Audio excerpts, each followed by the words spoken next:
दोस्तों, ये देखो कश्मीर की नज़ारे। हम लोग कारगिल में है। जिधर कारगिल का वार हुआ था, और टाइगर हिल हम लोग जिस रूम पे है, रास्ते में जाने से पूरा टाइगर हिल दिखता है। टाइगर हिल जो मेन यही है कारगिल। इधर ही कारगिल का युद्ध हुआ था।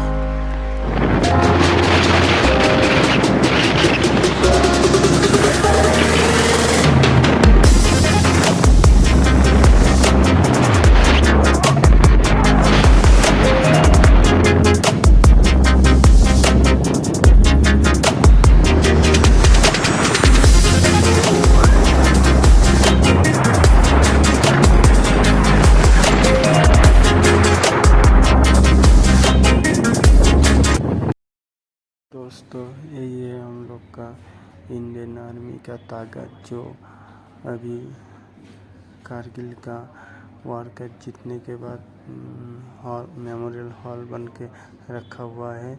उसका यही निशानी है, जो कारगिल वार हम इंडियन आर्मी ने जीता हुआ था। इसका यही गेट है और यही मेमोरियल हॉल है, जो कारगिल वार जीता था उसका जो सामान।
Tiger hill and Batra top.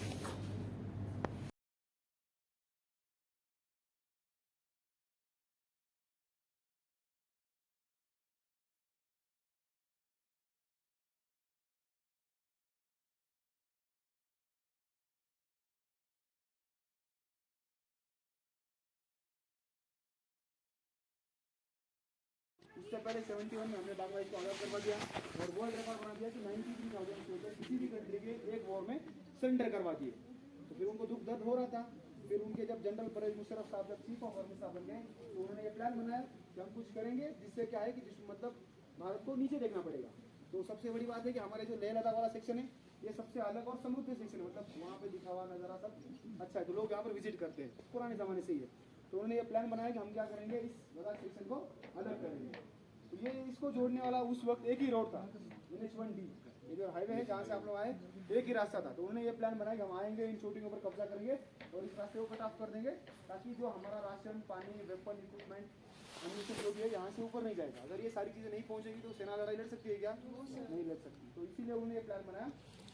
उसकी तैयारी वो 2 साल पहले से कर रहे थे।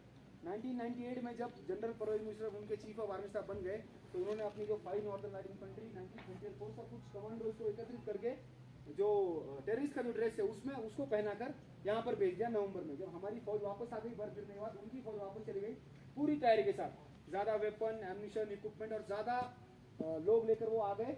और ये पूरा रीजन खाली पड़ा था क्योंकि यहाँ अगर ये हम 10,500 फीट हाइट पर है और जो सबसे आगे वाली पोस्ट है वो 19,000 फीट 18,000 फीट तक है, यहाँ से लगभग दुगना है। यहीं पर भी हमें ऑक्सीजन लेने में कभी कभी प्रॉब्लम हो जाती है, तो वहाँ पर बहुत हार्ड है सर्वाइव करना। तो उन लोगों ने उस वक्त जब सारी पोस्टें खाली करके हम लोग यहाँ पर आ गए तो उन लोगों ने क्या कर दिया, वहाँ से आक्रमण कर दिया और ये सारी पिक्स आपके पीछे टोलिंग टॉप, टाइगर हिल, ये सारे पिक्स कैप्चर कर लिए। मॉस्को से लेकर साउथ सियाचिन लेकर तक कई जगह पर 8 किलोमीटर, कई जगह पर 9 किलोमीटर, कई जगह 12, 15, 18 किलोमीटर। ये जो रीजन है यहाँ से एरिया डिस्टेंस 9 किलोमीटर है, line of control ground distance around 20 kilometre पड़ जाता है। इसको कम करेंगे तो 17 उन लोगों ने इन्फोर्समेंट करके हमारे पोस्टों को कैप्चर किया था। 3 मई को हमारे एक बकरी चरवाई ताशी नामियाल बटालिक सेक्टर से जब वो अपना गुम हुआ या घूमने के लिए अपने दोस्त के साथ निकले तो उन्होंने देखा कि ऊपर वहाँ पर कुछ 6 लोग पठानी ड्रेस में वर्किंग कर रहे, मतलब कुछ डिगिंग करके वहाँ पर बंकर्स बना रहे। तो उन्होंने आकर बेस कैंप में फौज को बताया और उस वक्त दूसरा एक रीज़न है कि अभी यहाँ पर अगर मान लो 100% फौज है, उस वक्त सिर्फ 10% थी। शांत वाला इलाका है, 6 महीने ऑक्यूपाई करना है, तो फौज बहुत कम रहती थी यहाँ पर। ये नहीं कि इतनी ज़्यादा फौज थी, बहुत कम फौज थी। तो उन्होंने फिर आकर रिपोर्ट करने के बाद 4 और 5 तारीख को 4 और 5 मई को हमारी सर्च पार्टी निकली और उन्हें पेट्रोलिंग के तौर पर इलाके को छानबीन करना शुरू कर दिया। तो नहीं, वो 15 तारीख को बताऊँगा। उसके बाद 4-5 तारीख को जब ये पार्टीज निकली हमारी तो उनके ऊपर उनका एक्यूरेट फायर आ गया। तो फिर उन्हें लगा कि टेररिस्ट हो सकते हैं, अभी तक चीज़ें क्लियर नहीं हो रही थी क्योंकि फायर टेररिस्ट भी कर सकता है। 6 तारीख को जो NH1 है ये लोगों के लिए बर्फ हटाकर ओपन कर दिया गया, तो इसके ऊपर दुश्मन के आर्टलरी का फायर आया। ये जो बोफोर्स गन है, ये जो हवित्जर गन है, ये आर्टलरी में शामिल होती है, इनका रेंज बहुत ज़्यादा होता है जो इनडायरेक्ट फायर करने की काबिलियत रखता है। तो ये टेररिस्ट के पास होना लगभग नामुमकिन है क्योंकि ये बहुत ज़्यादा महंगी होती है, इसे ऑपरेट करना भी काफ़ी मुश्किल होता है। तो उसका इस हाईवे के ऊपर फायर आने के बाद फिर चीज़ें कुछ निकल के आना शुरू हो गई कि हाँ यहाँ पे कुछ बड़ा हो सकता है। तो 9 तारीख को कारगिल में जहाँ पर हमें एम्यूनिशन स्टॉकेज करके रखते हैं, बड़ा डम जो वॉर के लिए रिजर्व रखा था है, उसके ऊपर उनके आर्टलरी का एक्यूरेट फायर आ गया और उन्होंने उसे बर्बाद कर दिया। तो करोड़ों का एम्यूनिशन हमारा वैसे वहाँ पर बर्बाद उन्होंने कर दिया। तो 15 मई को कैप्टन सौरभ कालिया और उनके साथ 5 जवान पेट्रोलिंग सर्च ऑपरेशन के निकले, तो पाकिस्तान के जवानों ने जिंदा पकड़ लिया और अपने साथ लेकर चले गए। और 10 जून को उनकी जो म्यूटिलेट की हुई डेड बॉडी, मतलब क्षत की गई डेड बॉडी हमें वापस सौंपी गई 6 जवानों की, कैप्टन सौरभ कालिया उनके साथ 5 जवान। इसके बीच में हमें पाकिस्तान के साथ बात की कि यहाँ पर जो आपके लोग हैं इनको पीछे बुला लो। तो उन्होंने साफ साफ मना कर दिया कि यहाँ पर क्या है, हमारे सेना यहाँ पर नहीं है, यहाँ पर जो है टेररिस्ट है और उनके ऊपर हमारा कोई कंट्रोल नहीं है, आप जाने और वो टेररिस्ट जाने। फिर इसमें अमेरिका, फ्रांस जैसे देशों ने कूटनीतिक प्रयास स्टार्ट कर दिए कि यहाँ पर आप